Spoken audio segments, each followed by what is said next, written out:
gente, hoje temos uma mulher para mostrar que o empreendedorismo feminino também é muito forte aqui no país. A Mariana está aqui comigo, seja bem-vinda, querida. Obrigada. Agora eu vou contar para vocês direitinho a história da Mariana para a gente começar a entrevista. Cofundadora na AgroSmart, empresa de soluções em internet das coisas para o agronegócio, acelerada pela Baita V Startup Brasil e pelo Google Launchpad Accelerator. Que chique! Board member na ForLab Pesquisa e Desenvolvimento em IoT, formada em Administração de Empresas pela Unifei. Unifei é muito bom lá, né? Vencedora do prêmio Call to Innovation 2015, o que permitiu estudar na Universidade da NASA, na Singularity University. Menina do interior, tem uma padaria e acredita em um mundo muito conectado. Muito legal, cara. Parabéns, que história enorme. Vai sair muita coisa boa aqui hoje. Mas me conta quem que é a Mari, essa mulher tímida e super empreendedora. Conta um pouquinho de você pra gente. Super tímida, menina do interior. Cresci sempre no meio de empreendedorismo. Acredito em empreendedorismo como o meio para a gente mudar o nosso desenvolvimento econômico, sair da crise, continuar se desenvolvendo, não só no empreendedorismo tecnológico de startup, mas você viu aí, eu tenho uma padaria, então também no empreendedorismo tradicional do dia a dia, né? Essa aqui foi a primeira pergunta, que um passarinho me contou, um passarinho bem alto, o Chico, o Chico Jardim, que tudo começou na padoca em Itajubá, né? E aí ele falou que essa história é legal de a gente ouvir um pouco, você contar como foi essa história da padoca. Bom, quando eu tinha 16 anos, né, o meu pai me emancipou para que eu pudesse assumir a padaria, já que ele, muito jovem, teve que assumir o negócio da família. Quando meu avô faleceu, acabou largando a faculdade e voltando para cuidar de um negócio que ele não tinha tanta experiência. Então ele queria que enquanto ele estivesse presente, eu tomasse a tomar conta do negócio para que eu aprendesse a lidar ali no dia a dia. E isso acabou despertando a minha paixão por empreendedorismo e por negócios também. Muito bom. Então, ele foi a referência de agronegócio seu? Ou já foi seu pai? Sim. Então, conta como foi de padaria para agronegócio. Meu pai sempre foi produtor rural também, desde que eu nasci. Então, sempre teve essa vida entre padaria e fazenda, né? Então, tinha um negócio na cidade e um negócio na fazenda. E foi um dos motivos que me motivaram a criar a AgroSmart, porque a gente tinha pouca flexibilidade, né? Eu sempre brincava que a gente mal podia viajar, porque tinha essa preocupação constante de ter que estar no campo, de ter que estar observando as coisas, com um negócio na cidade. Então, já está explicando o que é a AgroSmart, que era a próxima pergunta. Então, já explica. Exatamente. Então, foi por isso que eu criei a AgroSmart, porque eu queria que o meu pai tivesse flexibilidade para poder estar na cidade cuidando de outro negócio, para poder ter os horários de lazer sem ter que estar no campo, para poder acompanhar o que estava acontecendo. E também ter mais confiança nas decisões que ele tomava, porque no campo é muito comum que os fazendeiros eles tomam decisão muito na intuição, no conhecimento passado de geração e até no vizinho, assim, copiando o que o outro está fazendo, porque não tem tanta informação, não tem muito ali, será que eu estou fazendo certo e errado? Então a gente criou a AgroSmart. A AgroSmart é uma solução que usa sensores no campo, imagens de satélite, dados meteorológicos, para gerar recomendações para o agricultor do que ele tem que fazer, de irrigação, de doenças e pragas. Então a gente monitora dados para gerar uma inteligência para uma melhor decisão. Nossa, gente, que ideia zona linda. E começou no Startup Weekend, né? Me conta, eu lembro que vocês foram vencedores do Weekend, da Unifei. Isso. E que saiu no blog e é um dos posts mais lidos até hoje. Explica como que foi a experiência do Startup Weekend para vocês. Eu acho que foi super importante, porque a gente tinha um conhecimento de um problema, mas que vinha de casa, né? E o Startup Weekend permitiu que a gente começasse a pensar num conceito mais startup. Como é que eu valido essa ideia para ver se outras pessoas têm esse problema? Como é que eu começo a pensar, será que isso tem um potencial de negócio? Então, para a gente foi super importante ter acesso a mentores que na época já eram do mercado, que já eram empreendedores experientes. Mas não eram mentores de agronegócio, né? Eles eram não eram mentores de agronegócio. Mas... A gente deu sorte que no nosso Startup Weekend a gente teve o Gustavo Goldenberg, que na época era da SP Ventures, como mentor, e ele tinha outros negócios de agro na carteira. Então, para ele foi tipo o nosso melhor mentor, assim, porque ele entendia o nosso mercado. Beijo super, beijo, Gustavo. E conseguia colocar lá na hora, né? E tipo, dando dicas, achando gente pra gente poder ligar. Então foi super importante. Aí a gente se convenceu, acho que existe uma oportunidade de negócio aí. Então você indica a galera fazer o weekend quando precisar empreender. Mas você continua com os mesmos sócios? Como é que funcionou isso? Não. Depois do weekend, como é que foi? A gente tinha uma outra empresa na época do weekend, que foi, acho que uma antecessora para isso, que era a Smart Apps, onde a gente já trabalhava com a internet das coisas. Não chegava tanto a ser uma startup, porque não tinha um modelo tão definido. A gente trabalhava mais com consultoria e a gente criou um modelo de hackathon próprio, que a gente acabou continuando depois para fomentar esse desenvolvimento de internet das coisas. Mas a gente tinha dificuldade de focar. Então todo mundo achava o máximo e falava assim, tá, mas onde vocês vão focar? E a gente não queria focar, porque a gente achava que a gente podia fazer o mundo inteiro, né? Quem não acha isso de empreendedorismo, né? Exatamente. Então, aí depois de um tempo, né, depois do Startup Weekend e tal, a gente tinha alguma noção de case. A gente queria usar isso como um case dentro da Smart Apps. Aí passou um tempo, acabou não dando certo. relacionamento entre sócio e tal, a gente resolveu sair, e aí parte dos sócios fundaram a AgriSmart como um novo negócio. Legal. E você como mulher no meio do agronegócio, no meio de startups, que são duas coisas que não são tão comuns. Como é que você acha que esse mercado para as mulheres e como é que você enxerga isso? Enfim, conta um pouco sobre esse mundo empreendedor feminino. Tá. Eu acho que está mudando, então ele é difícil, ele é tradicional, é muito comum que em ambos os casos eu seja a única mulher, então eu nem noto mais, né? Eu acho que não faz mais diferença, estou acostumada a ser a única mulher no meio de todo mundo. No começo tem uma certa barreira, eu acho que muita gente subestima a gente no começo, tenta não incluir, acho que a gente não entende de tecnologia ou de agronegócio, mas que você consegue quebrar isso aos poucos. Então acho que vai muito das mulheres se posicionarem, serem firmes e persistentes, né? Que com o tempo acaba vindo uma aceitação e até a cooperação chega a ser até maior, eu acho. Eu posso falar isso, sou nordestina blogueira de tecnologia, né? Então tem várias coisas aqui que a gente se entende bem. Exatamente. Muito legal. E aí você foi para Singularity. Sim. Nossa, eu quero ir também, gente, me chamem, me levem. Me conta um pouco da experiência, o que foi mais importante para você que você aprendeu lá fora? Eu aprendi lá fora, nossa, tanta coisa, mudou minha vida, assim, a Singularity. Mas Chegou eu ali, acho brilhou, que... tá cheio de massa. Eu acho que entender o problema, focar não só, a gente é muito ansioso e a gente fica muito querendo assim, eu quero ter uma empresa, eu quero ter uma solução. E eu acho que a gente tem que esquecer da solução um pouco e escolher um problema que a gente entende, que a gente é apaixonado. Porque eles falam muito sobre você descobrir a sua própria paixão e aí trabalhar com isso, né? Porque você só se torna excelente em uma coisa, você realmente ama aquilo que você faz.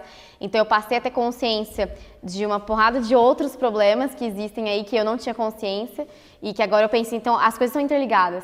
Então, quando eu trabalho no agronegócio, eu não estou trabalhando só com agronegócio, estou trabalhando com comida, estou trabalhando com água, com meio ambiente. Legal. E tudo isso está interligado nos problemas.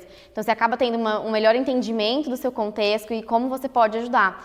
E também a pensar grande, assim, parar de querer pensar só em ter uma startup, em escalar, mas tipo, a nossa missão lá é impactar mais de 10 bilhões de pessoas, né? Então, a gente começa a pensar... Mais de 10 bilhões, como porque que são pessoas indiretas, né? Exatamente, indiretamente. Então, como que a gente pode trabalhar para ter um maior impacto? Bom, eu vi uma palestra de Ricardo Morim, ele falou que o agronegócio é o único negócio que não caiu no Brasil com a crise. Qual é que você acha que tem de oportunidade ainda no agronegócio para as pessoas empreenderem? Tá, então isso é verdade, né? O agronegócio, ele manteve aí a nossa balança positiva. Hoje o agronegócio, ele corresponde a 23% do nosso PIB. Uau. E é um dos negócios que mais inova desde a época de 60 e 70, porque a gente teve um cenário um pouco diferente de outras indústrias, onde as tecnologias estrangeiras não se adaptavam aqui. A gente na época era a única potência agrícola de clima tropical, então não dava só para fazer um copy-paste ali e importar a tecnologia. Então a gente aqui dentro de casa teve que desenvolver muita coisa. Então essa indústria, ela já apesar de falar que ela é tradicional, do pensamento ser um pouco mais conservador, ela gosta de tecnologia, ela procura por tecnologia. E a gente tem hoje grandes problemas no meio, né, agrícola, vamos dizer assim, que é o fato de a gente ter que alimentar 9 bilhões de pessoas até 2050. Então, isso implica que a gente precisa aumentar 70% da nossa produção de comida. Uau. E isso é muito difícil. Então, a maior parte desse aumento vem de aumento de produtividade, não aumento de terra. Então, não é só saindo comprando mais terra. Então, claro que isso vem em tecnologia. E o fato de que a gente está tendo mudanças climáticas que estão afetando a nossa disponibilidade de água, estão afetando o conhecimento do produtor no campo, já que as coisas estão mudando, ele não consegue mais fazer as coisas do mesmo jeito. Então é uma indústria que agora está quente, eu acho que assim, essa é a próxima fintech da vida, né? Que legal. A próxima hora que... Você já está lá, tá surfando já na onda que bom. Exatamente, eu acho que não só no Brasil, mas no mundo todo, está tendo uma atenção agora para esse tipo de negócio. Que legal, gente, a menina está dando aula pra gente aqui hoje, muito bom. Mas vamos sair um pouquinho de negócio, para terminar nossa parte de perguntas. O que você faz para tentar sair um pouco do empreendedorismo o tempo todo e você tentar se imaginar, eu vou pro teatro, eu vou passear, eu faço exercício, esporte, não sei. O que você faz para relaxar? Então, eu amo ir pra fazenda e andar a cavalo, é uma coisa que eu adoro. Que eu sou de Itajubá, né, do sul de Minas, eu tenho saudade quando eu fico pra cá muito em Campinas de voltar pro campo um todo. E eu adoro sair pra dançar. Dança que você dança, gente? Tudo que você quiser. Vamos fazer ela dançar? Não. Que não legal. E agora aquele momento que você, seguidor, participa. Chama a vinheta com a pergunta dos seguidores.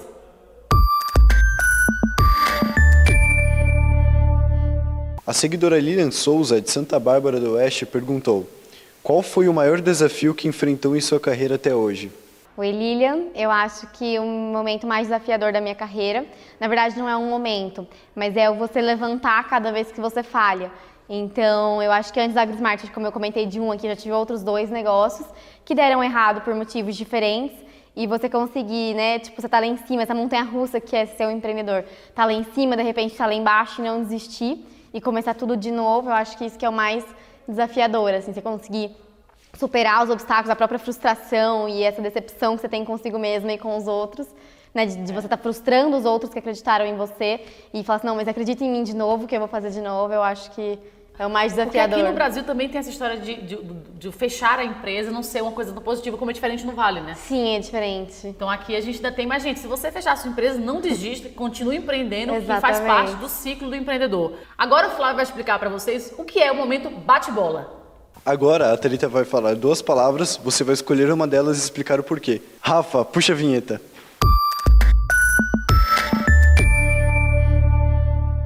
Campo ou cidade grande? Campo. Nossa, rápido, tá vendo? Nem foi tão difícil assim. Snapchat ou Instagram? Snapchat. Você gosta de Snap? Você faz Snap normalmente? Snap. Sério? Ai, vocês precisavam de...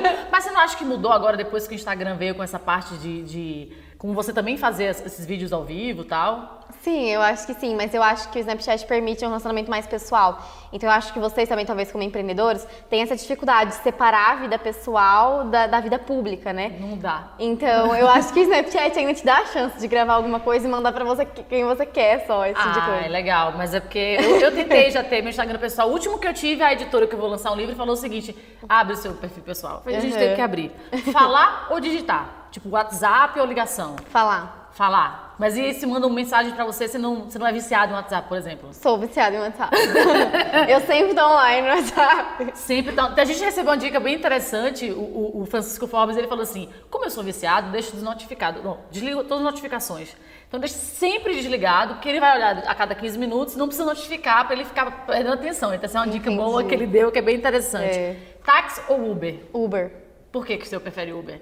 Qualidade de serviço e porque eu acredito em inovação. Mas assim, depende, né? Que a gente já recebeu um táxi aqui, tá? E todo mundo que tá aqui é inovador, sério. É, né? Videogame ou livro? Videogame. Sério? Qual videogame você jogava? Eu gosto bastante de jogar Xbox, Kinect, assim, mas quando era Então criança, você dança claro, também no Xbox, lógico. Ó, a gente ainda vai conseguir pegar um dia a Mari dançando aqui pra gente, hein? Agora eu tô viciada no Pokémon GO. Ah, você tá viciado no Pokémon GO? Nossa, temos pessoas aqui também viciadas no Pokémon GO. Eu não baixei ainda, confesso. Não acredito. Você também tá?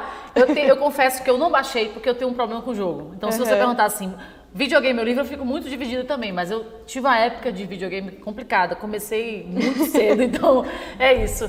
Mari, muito obrigada pela sua participação. Foi incrível essa sua aula de agronegócio. Eu acho que é uma coisa que a gente tem que abordar mais, inclusive em blogs, enfim, em programas como esse. Então, muito obrigada por ter vindo. Que isso, obrigada a você pela oportunidade. Gente, eu quero convidar vocês, agora dia 30 eu vou estar na Bienal lançando o meu livro Jessica Rainbow às 20 horas. Então você que vai estar aqui em São Paulo, dá um pulinho lá que vai ser um momento de muita alegria minha. Então, se inscreve aqui no canal, me segue em todas as redes sociais que é Menina Executiva. Valeu!